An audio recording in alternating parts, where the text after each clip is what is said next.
Hello, welcome back to The Witness. Okay, first of all, this is not a blind run, so if you haven't played the game, switch off. Do not watch this video, as this video will spoil a lot of secrets.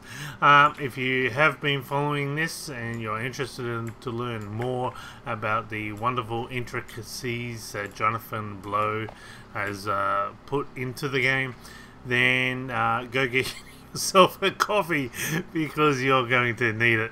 We're going to have to recap because the whole thing is an intricate patchwork or framework of quotes.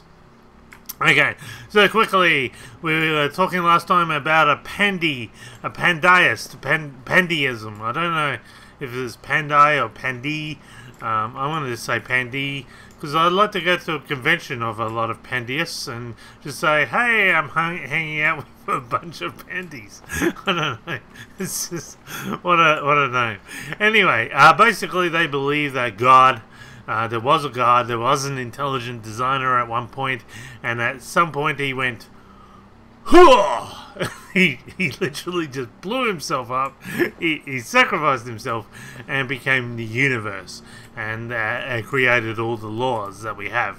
And the reason why they believe this is because they believe that was the answer as to why God allows suffering. Basically, that there is no God anymore. And that's why he allows suffering. And that was basically how the whole framework of this belief system worked out. We're trying to work out, basically why would God allow as Richard Dawkins keeps saying, a worm eat a child's eyeball. Having said that, the child shouldn't be sleeping on the floor. So it's more the problem of poverty than a worm has a definite wanting of eating child's eyeballs. And that didn't stay that way because Nicholas of Cusa, who was a cardinal, he sort of blended that in with the Christian God of the Bible, saying, well, he blew himself up, but he still exists in some strange cosmic way, that we can still have this, how would you put it, this symbiotic relationship with him. And I said, like a protozoa on a flea, on a dog, on a god. So it's starting to get very Dr. Zeus type of religion here. But basically, they were saying, well, this should be a comfort, because even though a tree doesn't see its own purpose, there must be therefore a purpose. And we looked at a tree that was drooping and how it perfectly fitted in that arch there. And what that shows us is that that wasn't a random mechanical template. That was purposely put in there by Jonathan Blow or by one of the artists, because it so fits. It's just perfect. You can see an intelligence there. It wasn't just a random generator. So when you look at life, you don't see, there are elements where there's a random generator to it, but there's also parts where you see laws and you see this intricate framework and this purpose, so you can see a lot of people see intelligence. Now, we talked at the very start how Buddhism believes that you just keep going around and around, rebirth. Do good things, you get to be a better something. If you do bad things, you go back as a dung beetle or something. And that's basically how they feel life is. And they believe that this law, this celestial law, has already been put in place. Then we talked about a realist, Albert Einstein, who believed he was a true searcher and that he was only interested in the mechanics, the how things worked. Now, then you had this Werner Heisenberg, who said, well, can mysticism somewhat be blended in with this idea of science? Because we believe also in all the mechanics, but we believe that there was an intelligence that started it all. And I likened that even further and said, well, can you do that with a Christian God as well? Because, you know, a lot of Christian religions have changed, and they somewhat blend quite nicely with science now. So, you know, what's the story? Can there be this blending with science? Now, we talked about how all the trees in the various regions tell a story. So, what do we have here? Well, first of all, you'll find that we have luscious, beautiful trees that are growing quite nicely. They're quite beautiful. Then you see over this end, we got trees that aren't doing so well. Like all of the foliage, everything's been ripped clean, absolutely destroyed beyond belief. And the reason for this, in various spots of the island, you'll find this. You'll find stick creatures, and these also known as the common walking stick. Basically, they've taken over, and stick creatures have one of the most strangest symbiotic relationships. Okay, so you got the tree, and again, the tree probably doesn't know its own purpose, but basically the stick insect blends itself in with the tree as a defense mechanism, so that it's somewhat immune to predators, and it eats as a parasitic way. It will eat all the foliage and strip it clean. But what a lot of people don't know is the trees that it eats. It allows the stick insect to also form a little oil on its eggs, similar to how some trees form the oil on the seeds. And what this does is it attracts ants. And so ants pick up the stick's eggs and brings them to the nest, where they'll definitely be protected. So you got this strange thing, and so when the walking stick gets hatched, but it's symbiotic, because that oil that the walking stick actually puts on to the seeds actually benefits the larva of the ants. And so you have this constant situation where there's a growth. It can be a parasitic but a beneficial way, this law, this necessity, this common.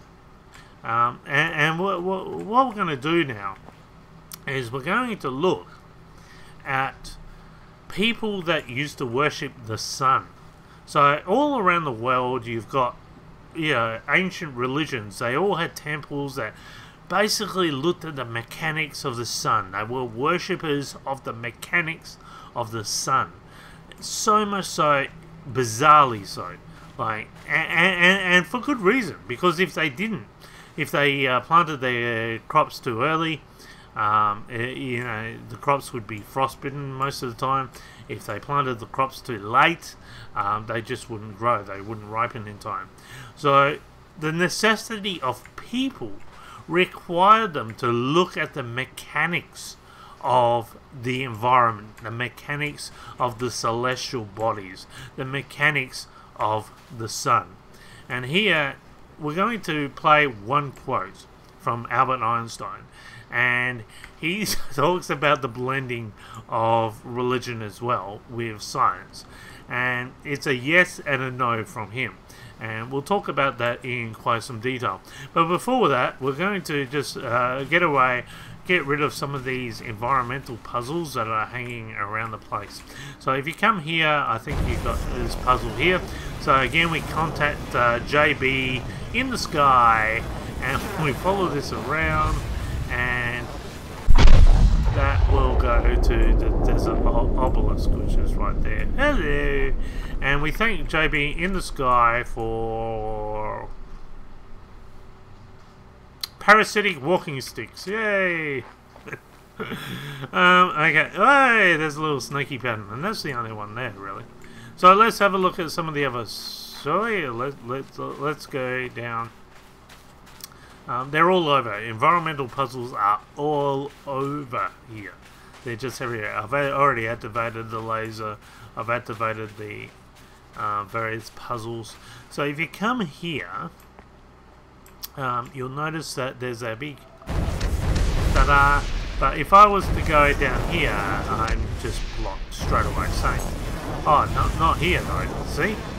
Because the sun has reflected on that and has made it possible. Off it goes. So what we want to do is we want to get the sun to suddenly appear on this side so that we can... Whoops. But apparently I'm too far or something. I don't know. Oh, will that allow me? Why is it? Oh, because I've got to have that as well. So this becomes a bit crazy. So we want that there, right? Right, we got that there. Okay. Now, whoa, this is... It's gonna... well, there we go.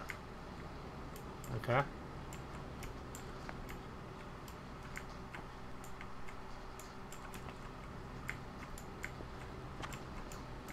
Where's this? Okay. Ah, there we go. So, about there. Hey. No, not yet. Apparently there's a little thing still stuck. Maybe now. Yep. And off it goes. And we'd like to thank JB in the Sky for the sun reflection and for a really horrible puzzle. The sand temple puzzles. Okay, so let's go up here now. So you want to come up here as well to see some of these. There's all the solutions, but you want to come up here and to see the scratches in the panels. Basically, that's how you solve these puzzles here. Okay, so if we come up here, you'll see ta-da! But again, we can't go anywhere. So what we need to do is we need to get it in a section. Whoa, there we go. We need to get in a section where we can sort of go down this way, and then again we watch and we thank JB in the Sky for sand. There we go. I don't even know what we're connecting to JB in the Sky for anymore. And if you come over this way,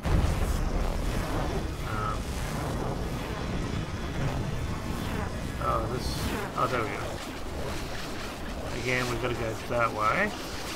That's not going to allow us. Okay, so if we, there we go.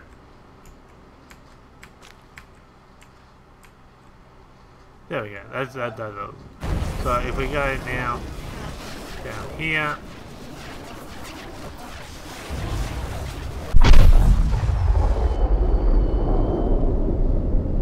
and we thank JB in the Sky for fireworks. I don't know. Okay, so if we come over here, we did this one in the blind run. We actually worked this one out ourselves. So see how many of them there are in this section? It's crazy. And all I found was this one. That was all I found. Okay. So we come down here, we follow this around. And that will explode to that section there. There's one here.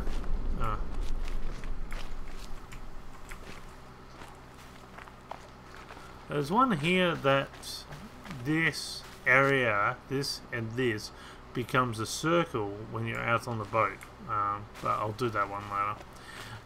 If you come here, there's actually one here. And the object is to follow around. I'd like to thank JV in the Sky for a beautiful beach and ocean. That's funny. I like that one. That is hilarious. I never saw that one there before either. Okay, so if we come... I'm stuck on a... Oh, seriously?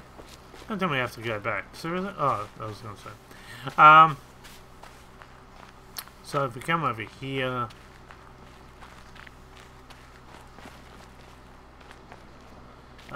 you've got the puzzle here. That's how you solve it. Interestingly, there's no backing on this one. We'll talk about that later. And you got a Bluetooth puzzle around here. So I am revealing all the secrets, even though I did some of these in the blind run, and that's the puzzle there. Okay, so basically we're going to come back. I'm going to do the 2 more environmental puzzles.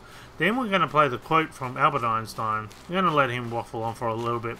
While he's waffling on, I'm going to go and do the other environmental puzzles, and then at the end we'll talk about what he was meaning by it all. Okay, so first of all, here's one environmental puzzle. So you basically want to get this sun reflection to go all the way down to this bottom here, and boom. Very simple. Now we thank JB in the sky for the ocean. Okay, so now we this might be a bit harder to... Where are you? I know you're there somewhere.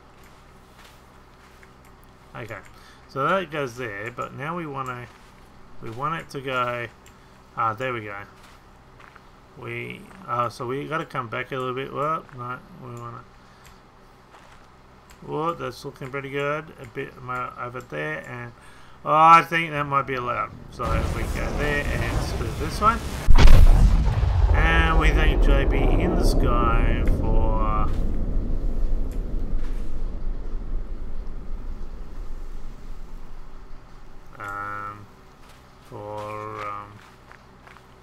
I'm only thanking JB for giving us our daily puzzle.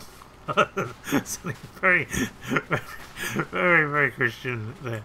Okay, let's continue on, and we'll play the quote. And can't even play the quote. And while we play the quote, I'll go do the environmental puzzles as well.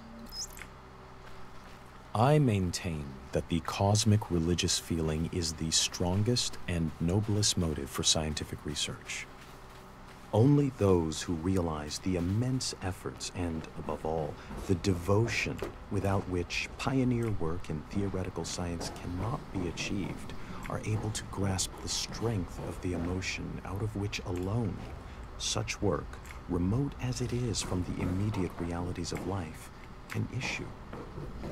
What a deep conviction of the rationality of the universe, and what a yearning to understand, word-fed of evil reflection of the mind revealed in this world, Kepler and Newton must have had to enable them to spend years of solitary labor in disentangling the principles of celestial mechanics. Those whose acquaintance with scientific research is derived chiefly from its practical results easily develop a completely false notion of the mentality of the men who, surrounded by a skeptical world, have shown the way to kindred spirits scattered wide through the world and through the centuries. Only one who has devoted his life to similar ends can have a vivid realization of what has inspired these men and given them the strength to remain true to their purpose in spite of countless failures. It is cosmic religious feeling that gives a man such strength.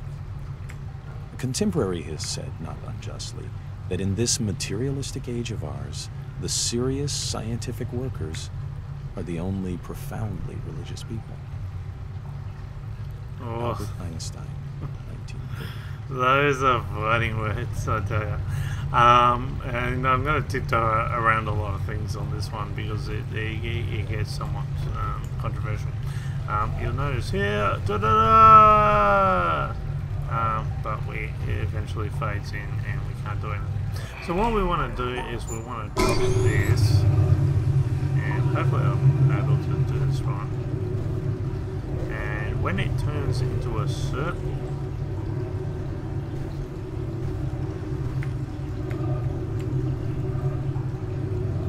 oh, I've stuffed it somehow. Oops. It's going to be a little bit tricky.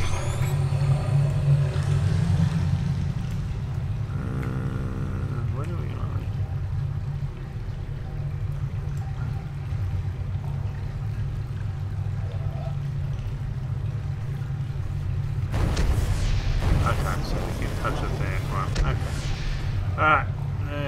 here we go.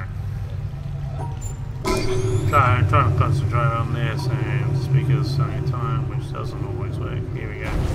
And now what we do is we want to follow this around as it starts to shrink.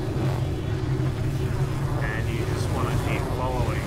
And as you follow that around, the screen will start turning around for you. And you get to this point here where you can't go any further. You gotta wait until this starts to show up here, and then you can go all the way. How crazy is that one? So I've done 3 more connections. I'd like to thank JB in the Sky for producing a up and down water mechanic. I want to thank JB in the Sky for giving me planks to walk on. I want to thank JB in the Sky for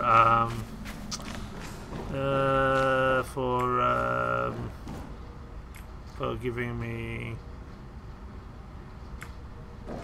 things I can play with. There we go. That's enough. Alright, so basically if you come underneath the elevator, you need to activate the laser technology. Basically you got here. And bang. And I'd like to thank JB in the Sky for still haven't gone into there yet. For lights. There we go. Okay. So basically what Albert Einstein was, see, before I made a comment that I quoted a Buddhist quote saying where a tree isn't biased in the shade that it gives, and that's why really they're so peaceful. And there's a similar quote even in the Bible where it says that the God allows the sun to shine on the righteous and the unrighteous. He's not biased, which is interesting because you don't get a situation where the sun goes, "Oh, Mr. Richard Dawkins, you're an evolutionist. No sun for you today." You know what I mean? The sun doesn't care whether we're Christian. Doesn't care whether we're evolutionists, doesn't care if we're a Muslim. It's unbiased. Now this is the same nature that all these religions worship. A Muslim worships a God who created this nature, which is unbiased in nature, and yet they become extremists and doing something that's really contrary to what the nature itself, which the God himself supplied, does. And this may be because of their holy book, but again, would a God create a holy book and be contradictory in its nature? It doesn't seem to make sense. Or are you being misguided in that holy book in the way you're translating it? Now, this becomes very profound because we understand really that whether you are a religious person, that God who created the nature can't be contradictory in a holy book. That wouldn't make sense. Now there's 30,000 religions on this planet, which is over 30,000, which is crazy. There's over 500 holy books. No man on the face of this earth has the time to go through it all. Now, the reason why I brought all this up is because you'll notice this quote is done in a 1930 book. Actually, I don't know if it was 1930. It was later in a book, The World as I See It by Albert Einstein. And basically what he's saying is he coins a phrase, the cosmic religious feeling. Now, you'll notice he said before that he believed that he was a true searcher. And but not everyone, even amongst the scientific community, were true searchers. And in likewise, he's saying that even amongst religious people, he actually agrees that there are true searchers amongst religious people. And in quotes preceding that, he basically says that religious people join religion for 3 reasons. One, their fear of their mortality. They're just so fearful that they need to be in a religion. Number 2, because of social and moral. Basically, they need it's a need of them to be socially accepted, or they need this moral guidance because they're horrible by themselves, that they need this religious fulfillment, and that's why they're religious. And the other thing is he puts it down to necessities. This people are religious because of this. They want to understand the mechanical necessities, as he puts.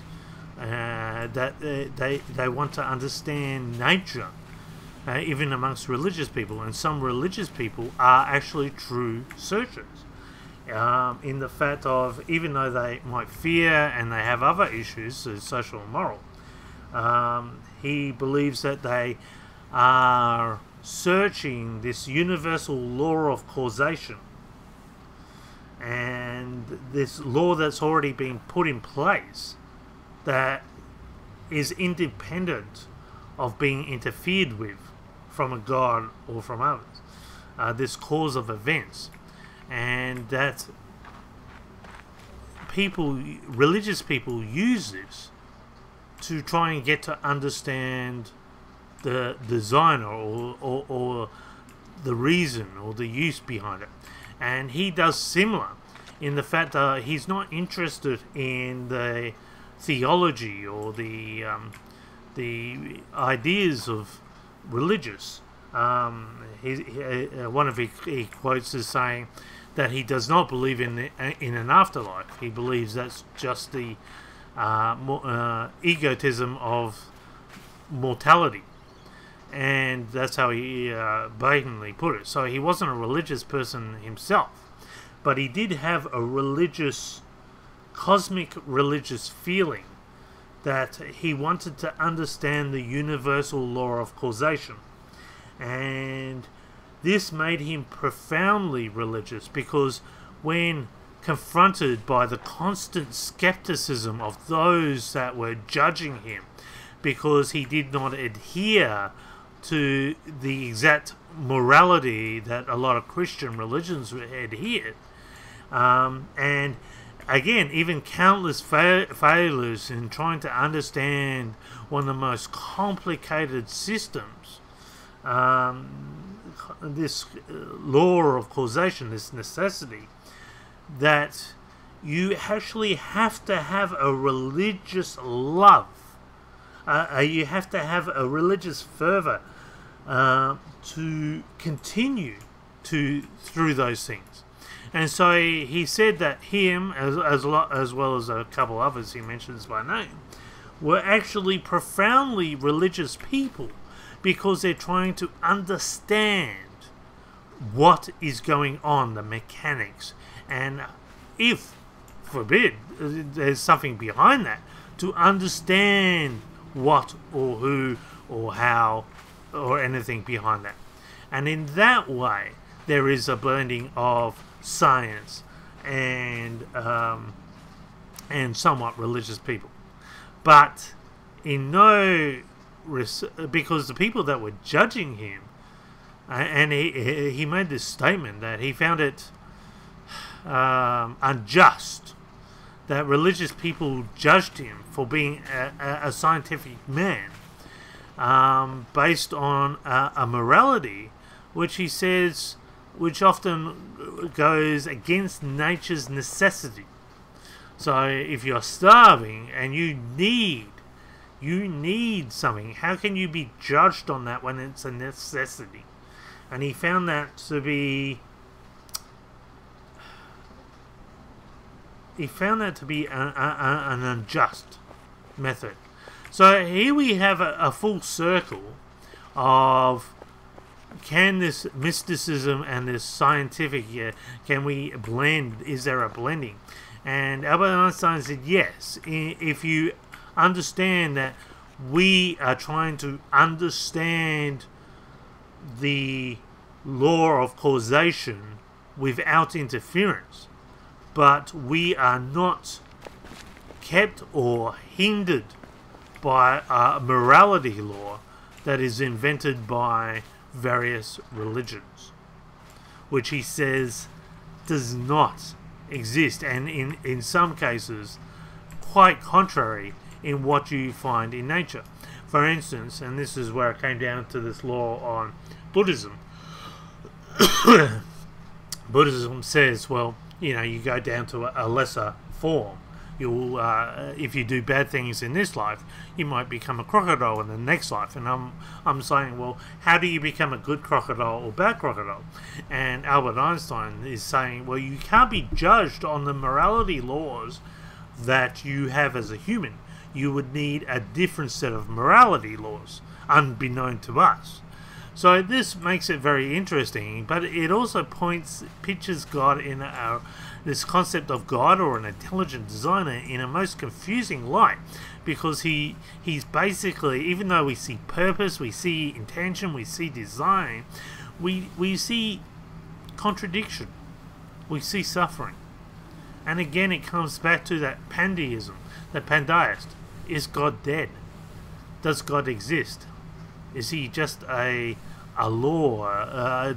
Can we only have a symbiotic relationship with him now?